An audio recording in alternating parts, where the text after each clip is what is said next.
So when Elaine asked if I would like to have a show, to be honest, I didn't have enough work. And so I had a few new pieces. And then I thought, you know what, I've got to get some work. And then I kind of looked at what I had in the house. And I thought, why not have kind of like a little retrospective pieces that I had kept in my own collection. And I thought maybe it's time to let them go. And then I had my new book come out, The Spirit Giggles Within, and actually 4 of the paintings in this show are in the book. And I thought that would be a good way for a client, customer to enter into my art through that situation, having known that the art was also in the book. So I did that. This is one of the paintings that was in my own collection at home. And it's actually 4 portraits of my late mother. And this is the Trickster piece where her photograph is actually underneath. So when you look at the eyes, those are actually her eyes that are looking back at you. And then embellishing the work and creating a bit of a mixed media piece. And so the idea of trickster, trickster in First Nations mythology is that being or character that changes, that introduces good and not good, right? That plays the trick. And what is that all about? It's all about learning techniques, especially for youth, for children, on how to be on this planet, how we conduct ourselves. So it was a lot of fun. And so it's sort of like a Joker. The idea of all the plumage coming out of the face is the energy of that individual.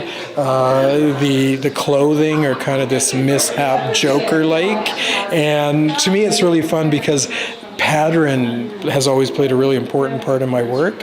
And so when I look at the idea of this kind of bizarre coat, and then, of course, the shirt being all checkered in different colors.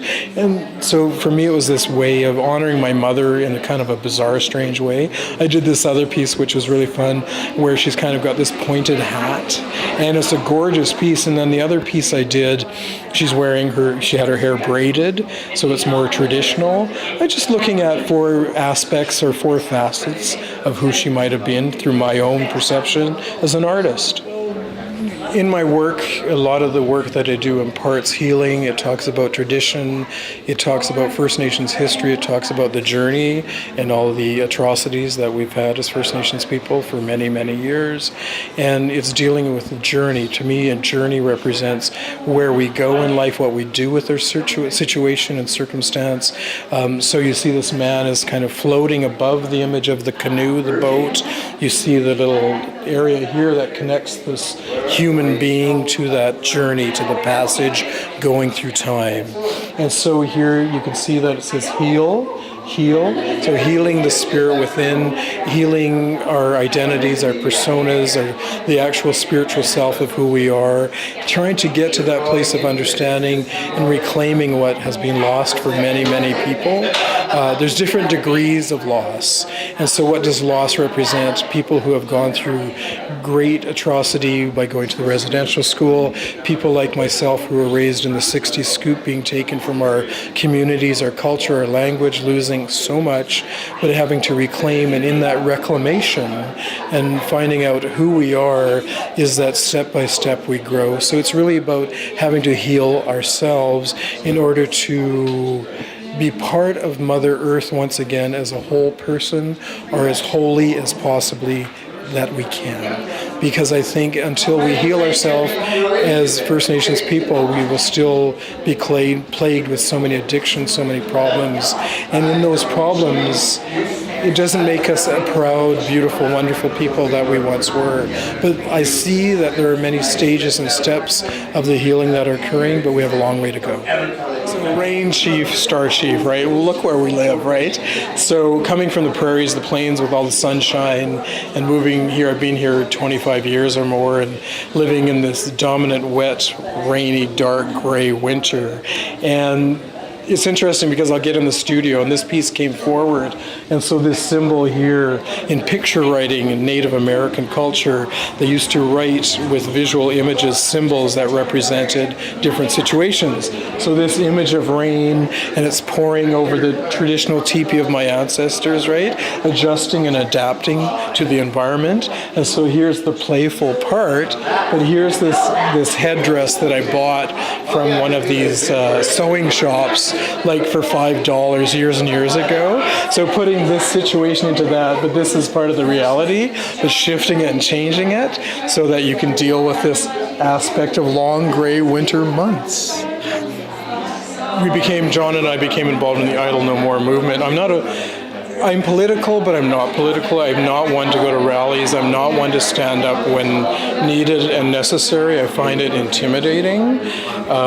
So when the Idle No More movement began, it was like something in our spirit. I remember John saying, look, there's this happening in our town, we've got to go. I remember us getting up, we didn't even shower, we threw on hats and coats and ran out. It was raining and gray and dull, and we went to the local band stand in our town, and there was 4 people and 1 more person showed. That was the first Idle No More movement in the town of Courtenay.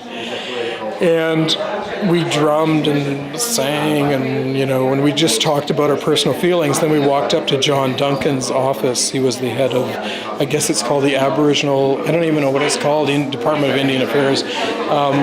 His head office, the Member of Parliament, is in Courtenay. And we went to his office, did a little demonstration, and drummed.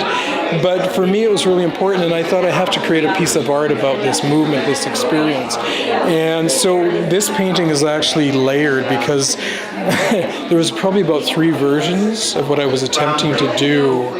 And every time I attempted to do this, it wasn't working. And I thought, okay, now it's done. It was almost like I was trying really hard to do something, but wasn't happening. And I think with this issue, we could create so many different images, and which image really tells that story.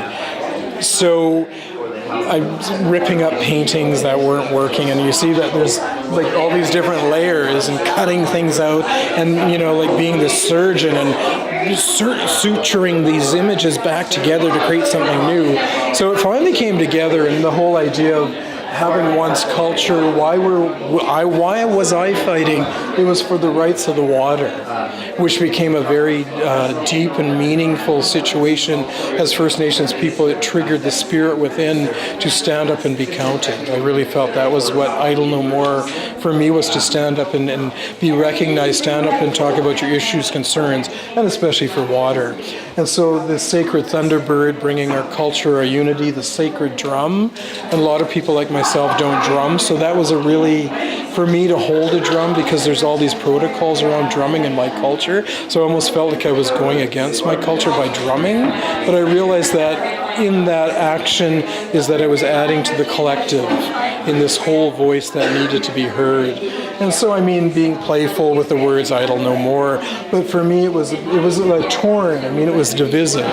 So bringing these 2 back together, and the unity and oneness, and I really feel that as First Nations people, we're still developing, still growing, still healing, and we need to come together as people. I think that really brought people together. The movement, is the movement dead? No, it's still going to, and people will continue to grow, but at the right time. It was a momentum that was really strong, but I really believe the shift is still out there, and when needed, it will come back.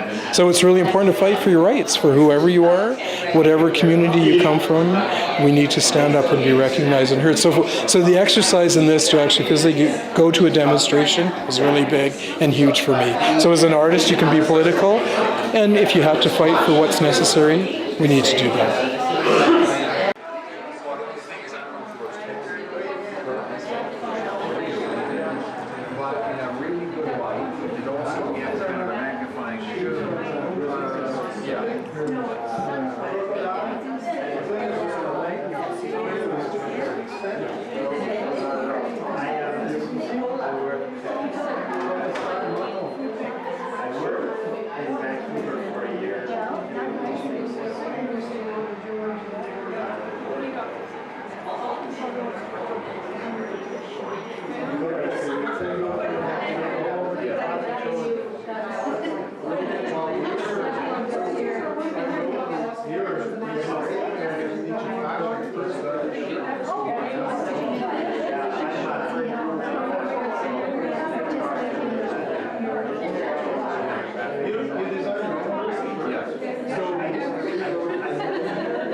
Yeah, they're nice.